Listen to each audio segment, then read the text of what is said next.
Crime Scene Cleaner is what you get when you take PowerWash Simulator and mix it with a dash of Jack the Ripper and a sprinkle of Ted Bundy. And you know what? It ain't half bad. You see, instead of just going with a novel idea and calling it a day, the developers have gone and stitched together a bit of a story. So you ain't just mopping up the mess, instead you're making it look like the whole bloody crime never even happened. So put the kettle on, grab yourself a nice cuppa and buckle in as we explain why Crime Scene Cleaner is a bloody good time.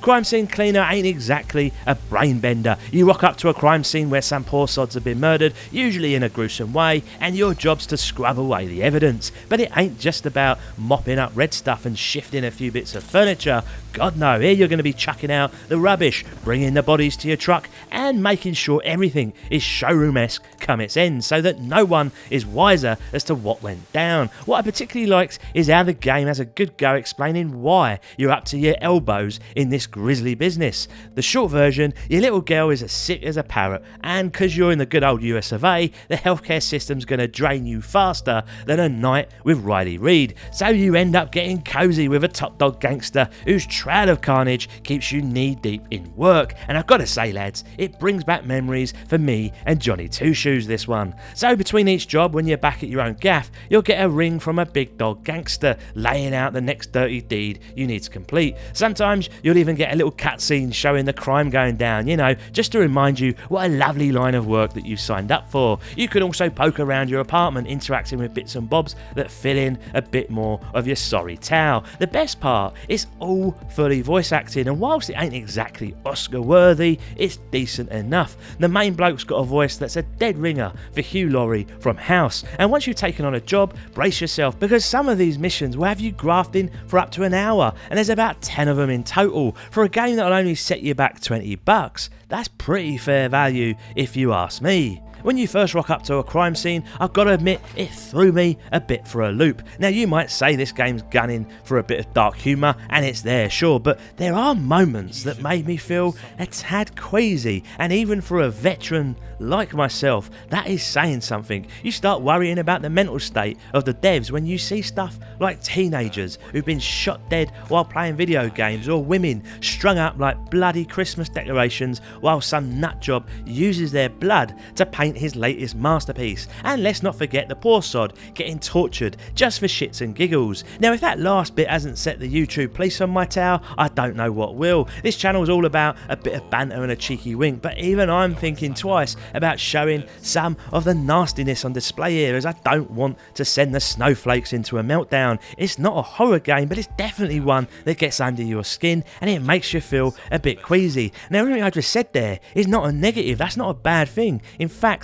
it's quite the opposite. How you tackle the jobs is entirely up to you though. Personally, I like to get a lay of the land first, unlock everything I can. There's usually a key knocking about to open up a door, or a hidden room where you can earn a few extra points when the job's done and dusted. Once I've got the place all opened up, it's time to start shifting the bodies, chucking them in the back of my MAGA-esque truck like I'm loading up for a market meat stall. Now here's where things do get a bit daft. You're wandering around like you're just another day at the office, dragging some butchered lass through the middle of a courtyard for the whole bloody world to see. And would you believe it, you don't even bother to cover her up in a bag. A bit ridiculous when you consider the whole purpose of the mission is to keep suspicion down, but whatever, I suppose. Once you've cleared out the stiffs, it's time to tackle the rivers of blood splattered all over the place. Is the meat of the game really, and anyone who reckons this ain't like PowerWash Simulator is having a bloody laugh. Hit Q on the keyboard and you'll see exactly where the blood or grime is hiding. I've seen this somewhere before, chaps. Clean about 98% of it and boom, room is cleared. You've got a trusty mop in hand, but it's not all smooth sailing. The mop needs constant wringing out in a bucket depending on how bad the bloodstains are. Keep scrubbing too long and you'll end up just smearing the blood around like a right muppet. And don't even get me started on the water bucket. It'll eventually fill with red gory liquid, meaning you'll need to refill it. You can can lug the bucket around with you, but I kept knocking the bloody thing over, making more mess than when I started. To make your life a tad easier, you've got some detergents that'll either make your clean water last longer or help tackle those stubborn stains quicker. But here's where it gets a bit daft again. If a gangster's just blown away 11 people in a restaurant,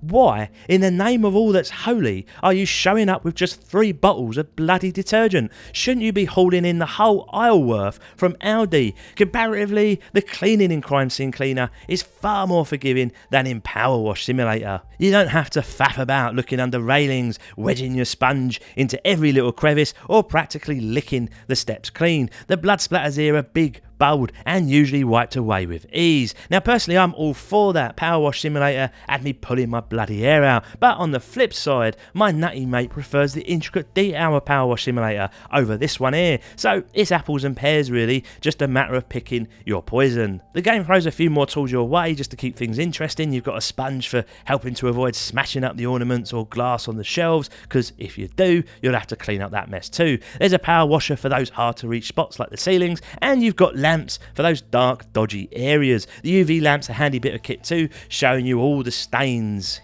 with the colours telling you just how stubborn they'll be to clean. And then there's the axe, perfect for smashing up the furniture when you need to clear some space for your work. On top of all that, you've got a skill tree. Find more secrets in a level, hit those perfect scores, and you'll earn yourself some skill points. These can be spent on all sorts of upgrades, making your bucket last longer, getting multiple lamps, quicker mopping, and the like. It's a clever little system that keeps you pushing for that perfect score, making sure that you leave no blood stain unwashed. But here's what gets right on my goat. I mentioned the story as being decent, but it's not quite hitting the mark. The main bloke you play doesn't seem too fussed about the horrors that he's knee deep in. And let's talk about the ridiculous number of bodies you collect. Where the bloody hell do they go? What do you do with them? The game just brushes past this little detail, which is a bit daft when you think about the trauma he's probably dealing with. Instead, they've got him cracking one-liners like he's in some twisted stand-up routine. And then there's the fiddly business of moving items around or putting furniture back in place. It can get buggy. The control scheme drove me up the wall at times, with a mix of holding down E or your left mouse button depending on the action. It's like they couldn't make up their bloody mind. Even with the idea of a crime scene cleanup game,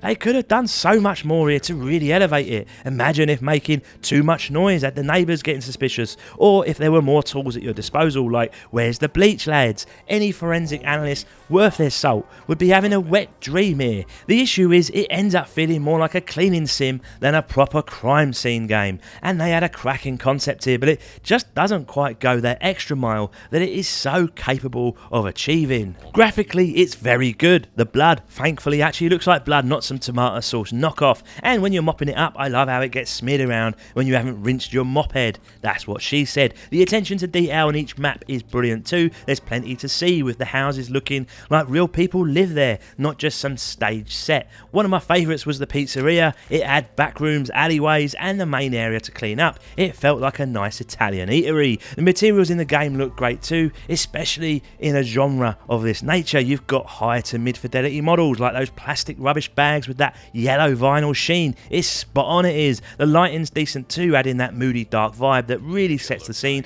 and your lamps add a nice dynamic feel to each area when placing them in different locations. One particular level was perfectly done, but I don't want to spoil the details. But of course it ain't perfect. Some assets feel a bit overused. Everyone seems to be shopping at IKEA and buying the same chairs and cushions, and don't get me started on those cat and mouse toys. They must have been giving them out for free to the townspeople. Plus there are glitches like trying to chuck bodies into the back of the truck and having them get stuck. That was a right pain in the arse. And the big one for me, the water. And same gripe I had with PowerWash Simulator, truth be told, but for a game with so much water, I wish we had some proper physics. It's more down to the limits of the Unity engine, truth be told, but wouldn't it be something to see glistening, reflective floors, wet surfaces, or liquids that actually blend together and drip from tables? We can dream, can't we? But look, I'm nitpicking here. Overall, it's a fair offering, and for the most part, it looks bloody good. Sound was hands down the biggest surprise for me though, it actually exceeded my expectations. Let's kick off with the musical score. Now each mission has these cassettes that you can collect, usually playing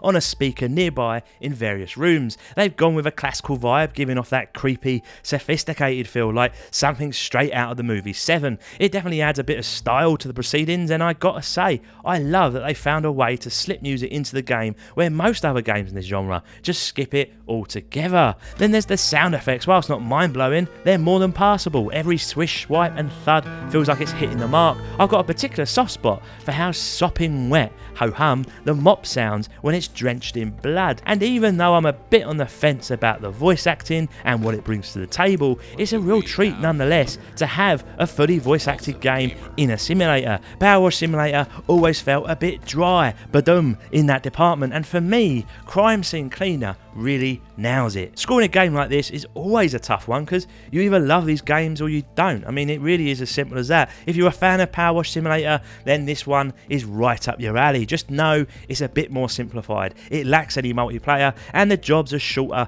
overall. But on the flip side, for a single player experience, it's a nicely packaged journey. Crime Scene Cleaner actually tries to evolve this genre with its storytelling, great soundtrack and more than decent graphics. Now, no game's ever perfect and Crime Scene Cleaner is no exception, but I'll say this, it hits the mark more often than it misses. It's got style, it's macabre, and it brings a whole lot of uneasy feelings along for the ride. For a game where all you really do is clean, you've got to give it credit for making you actually feel something. Until next time, my lovelies, and hopefully when this bloody sore throat leaves me alone, I've got to say my goodbye. Love to you all, Reggie out.